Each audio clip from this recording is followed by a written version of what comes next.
गुरु गोविंद सिंह का नाम तो आपने सुना ही होगा। एक बहुत ही महान वीर। इनके पिता का नाम श्री हरगोविंद सिंह था, माता का नाम गुजरी देवी था। इनका जन्म स्थान पटना में बिहार में हुआ था। बाद में ये जब बड़े हुए करीब लगभग 8-9 साल के ऊपर, तो ये इनके पिताजी चले गए पंजाब और वहीं पे उन्होंने जो है काफ़ी बड़ा काम किया, लोगों को संगठित करने का काम किया। तो इस वीडियो में हम सभी गुरु गोविंद सिंह के बारे में काफ़ी विस्तार से जानकारी करते हैं।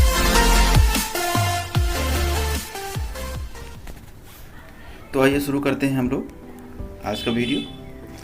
समय समय पर इस धरती पर कुछ ऐसी विभूतियाँ जन्म लेती रही हैं जिनके विचारों से हम सभी का जीवन प्रकाशित होता है। ऐसी ही महान विभूतियों में गुरु गोविंद सिंह की गणना की जाती है। गुरु गोविंद सिंह का जन्म उस समय हुआ जब भारत में मुगलों का शासन था। मुगल शासकों की कार्यनीति एवं समाज के प्रति अपनाए गए व्यवहार से जनता में असंतोष बढ़ रहा था। गुरु तेग बहादुर के पुत्र तथा उत्तराधिकारी गुरु गोविंद सिंह ने सिख आंदोलन को नई दिशा दी। जनता पर हो रहे क्रूर अत्याचार को देखकर गोविंद सिंह ने बालकाल में ही अनुभव किया कि आतंक तथा भ्रष्ट शासन से निपटने के लिए समाज को संगठित होना चाहिए। तभी हम सभी जो भ्रष्ट शासन है उससे निपट सकते हैं और आगे बढ़ सकते हैं। तो इस तरह से इन्होंने ऐसा प्रयास किया जिससे कि समाज उनका संगठित हो, एकत्रित हो और साथ में रहे, जिससे कि लोगों को बल मिले, समाज को बल मिले और हम सभी किसी भी बैरी से बलपूर्वक लड़ सकें। आप देख रहे हैं जो चित्र है, ये हमारे हरगोविंद सिंह का है, जिनका जन्म पटना बिहार में हुआ है। तो पहले पाटलिपुत्र था, अब उसे हम पटना कहते हैं। और इनका मृत स्थान नांदेड़ हैदराबाद है। उनकी लड़ाई प्रमुख रूप से तत्कालीन शासक से थी, न कि इस्लाम धर्म से। इसका स्पष्ट प्रमाण इस बात से मिलता है कि इन्होंने अपनी सेवा में कई पठानों को लगा रखा था और इस लड़ाई में उन्हें पीर बुद्ध शाह का सहयोग प्राप्त था। मुगलों के विरुद्ध लड़ाई में सईद बेग और मेमू खां भी उनकी तरफ से लड़े थे। नबी खां और गनी खां ने उन्हें मुगल सेना से बचाया था और पंजाब में भी वैसी ही जागृति पैदा करना चाहते थे जैसे शिवाजी ने कभी महाराष्ट्र में की थी। गुरु गोविंद सिंह को लगभग 10 वर्ष की अवस्था में ही गुरु की गद्दी मिल गई, क्योंकि इनके पिता की हत्या औरंगजेब ने करवा दी थी। सिख धर्म का आरंभ बाबा नानक ने किया था। बाबा नानक के बाद सिख धर्म मानने वालों की संख्या में वृद्धि होने लगी। अब सिखों ने अपनी आत्मरक्षा हेतु अपने आप को संगठित करना प्रारंभ कर दिया।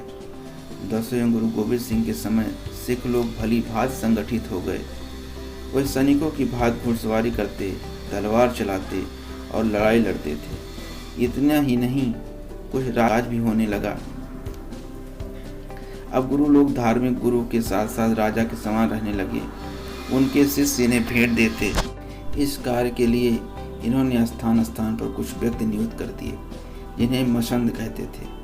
गुरु हरगोविंद ने, जो गुरु गोविंद सिंह के पितामह थे, सिखों को पूरा सैनिक बना दिया। वह स्वयं सैनिक वेश में दरबार किया करते थे। उनके शिष्य तथा दरबारी उन्हें सच्चे बादशाह कहते थे। जिस समय गोविंद सिंह गुरु की गद्दी पर बैठे, पंजाब में सिखों की संख्या बहुत बढ़ी। वे अपने गुरु से अत्यधिक प्रेम करते थे।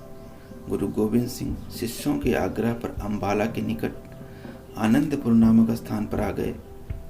यह उनके पिता गुरु तेग बहादुर का स्थान था और राजधानी भी। गुरु गोविंद सिंह आनंदपुर में लगभग 20 वर्षों तक रहे और यहाँ उन्होंने हिंदू धर्म ग्रंथों का बड़ी गंभीरता से अध्ययन किया। इसी बीच उन्होंने एक पुस्तक को संकलन और संपादन किया जिसे दसम ग्रंथ कहते हैं। वे स्वयं एक अच्छे कवि और विचारक थे। गुरु नानक की भांति वे भी एक ईश्वर को मानने वाले थे। अन्य धर्मावलंबियों को भी वे सम्मान देते थे और किसी अन्य धर्म का इन्होंने कभी विरोध नहीं किया। इनके द्वारा रचित चंडी चरित्र और चंडी गवार नामक पुस्तकें वीर रस के सुंदर काव्य हैं। ये इनका कह सकते हैं आत्मकथा है जो सबसे ऑथेंटिक है, जिनमें इनके बारे में विस्तार से लिखा गया है। इन पुस्तकों के माध्यम से इन्हें अपने शिष्यों में अदम्य साहस भरने की कोशिश की, जिससे कि इनके शिष्य हमेशा साहस और वीरता का परिचय दें। ये अच्छे आंसू कवि भी थे। आंसू कवि मतलब तुरंत ही लिख देना किसी चीज़ के बारे में। उपदेश देते देते वह कविता कहने लगते थे। इससे सुनने वाला पर गहरा प्रभाव पड़ता था। इन्होंने ये पुस्तक विचित्र नाटक भी लिखी। इसके द्वारा लोगों में उत्साह भरने का कार्य किया। इस नाटक का जगह जगह मंचन होता और इस नाटक में पूरी तरह से उत्साहवर्धन किया गया था लोगों का, और इस नाटक को देख करके लोग बहुत ज़्यादा उत्साहित होते थे। पुस्तक विचित्र नाटक में उन्होंने लिखा है, तुम हमारे पुत्र के समान हो, नया पंथ चलाओ, लोग इनसे कहो कि सत्य की राह पर चलें और नासमझी से काम ना करें।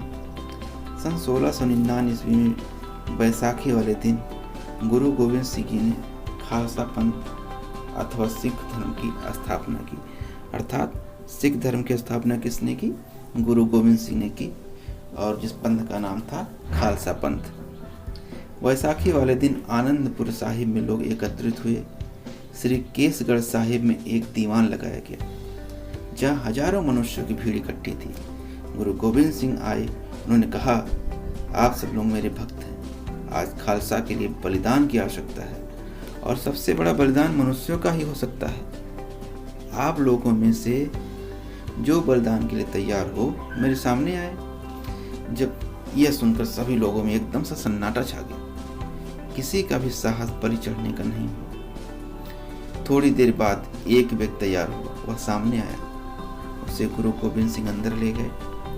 तंबू के अंदर तलवार के वार के धड़ गिरने की आवाज बहुत तेज आई। इसके पश्चात हाथ में खड़ग लिए फिर बाहर आए। बोले, एक बलि और चाहिए। इस प्रकार पहले से और जल्दी दूसरा आदमी तैयार हो गया। उसको भी वे अंदर ले गए और बलि दे दी। बाहर आकर तीसरी बलि की मांग की। इस प्रकार पहले से भी शीघ्र ही दूसरा आदमी तैयार हो गया। वह उसे अंदर ले गए। इसके बाद गुरु गोविंद सिंह के साथ गुरु ने कहा कि एक आदमी की और बलि चाहिए। इस तरह से 5 लोगों की उन्होंने बलि चढ़ाई। बाद में गुरु गोविंद सिंह अंदर गए। इसके बाद गुरु गोविंद के साथ वे 5 सुसज्जित वस्त्रों के साथ बाहर आए। लोगों को बड़ा अचंभा हुआ कि अरे, इनकी तो बलि दे दी गई थी, ये जिंदा कैसे हैं? उन्होंने समझा कि वे गुरु के आशीर्वाद से ही जीवित हो उठे। वे 5 व्यक्ति पंच प्यारे कहलाए, क्योंकि वे मृत्यु का डर छोड़कर अपनी बलि देने को तैयार हो गए। उन्होंने 5 वस्तुओं को ग्रहण करना आवश्यक बताया। वे वस्तुएं हैं केश, कड़ा, कंघा, कक्ष, कृपाण। ये 5 ककार कहे जाते हैं। प्रत्येक सिख इन 5 वस्तुओं को अपने साथ रखता है, जो अनिवार्य है। गुरु गोविंद सिंह ने यह भी अनुभव किया कि जात पात से देश को बड़ी हानि हो रही है और संगठन में यह बहुत बड़ा बाधक है। इसलिए सिख धर्म में उन्होंने जात पात का भेदभाव नहीं रखा। उन्होंने अपने शिष्यों को आज्ञा दी कि कट्टरता छोड़ो और अपने गुरु की आज्ञा ही सर्वोपरि रूप से मानो। वही आपके लिए सबसे बड़ी आज्ञा है। उन्होंने अपने शिष्यों से जात सूचक सबको छोड़कर प्रत्येक सिख के नाम से सिख जोड़ना आवश्यक बना दिया, जिससे वे अपने को सिंह के समान अनुभव करें। हमेशा उनके अंदर आत्मविश्वास भरा रहे, उत्साह भरा रहे। इन सब का परिणाम यह हुआ कि सिख धर्म संगठित सैनिक बन गए। सिख लोग पूरी तरह सैनिक की तरह काम करने लगे। पास पड़ोस के राजा उनसे ईर्ष्या करने लगे। आनंदपुर के पड़ोसी राजाओं से उनका युद्ध भी हुआ, जिसमें वे विजयी रहे, किंतु आगे और भी विपत्ति खड़ी हो गई। सिखों की वीरता की बात जब औरंगजेब के कानों में पड़ी, तो वह इस बात से चिंतित और भयभीत हो गया कि उसकी राजधानी दिल्ली के निकट एक नई शक्ति उभर रही है। उस समय औरंगजेब दक्षिण में था।